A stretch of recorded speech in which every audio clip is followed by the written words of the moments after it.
and she's very well mannered. She's starting to take to the house to where it's hers now.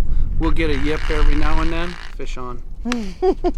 We'll get a yip out of her every now and then if somebody comes to the door.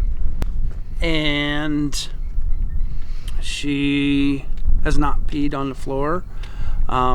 She's house trained, so She knows the word no. yep. She knows her name.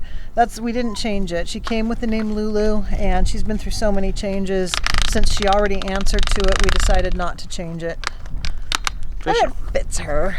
It does. It fits her. I call her Ruru because she looks like a kangaroo. She really does.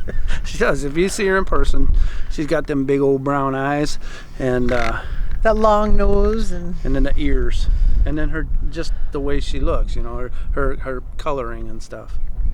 she, of course, sleeps up in the bed with us at night. Not under the cover. She's got her own blanket on top, and she pretty much centers herself in the middle of the bed. But once we go to bed, she curls up and goes to sleep, and she doesn't get up in the morning until we do. Yep. I mean, you couldn't ask for a better behaved dog. She's pretty cool. She's so good. And she's so cute. Yeah. And she's so much fun.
And with that, we'll say goodbye.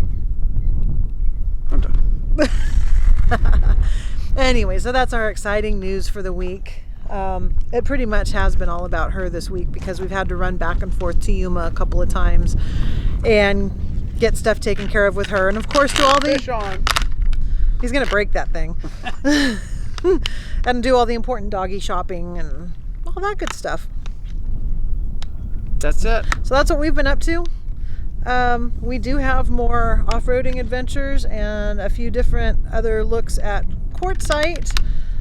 Those will be coming up probably next week, so stay tuned for that. We'll tell you what General George Patton and Quartzsite have in common. That'll be next week.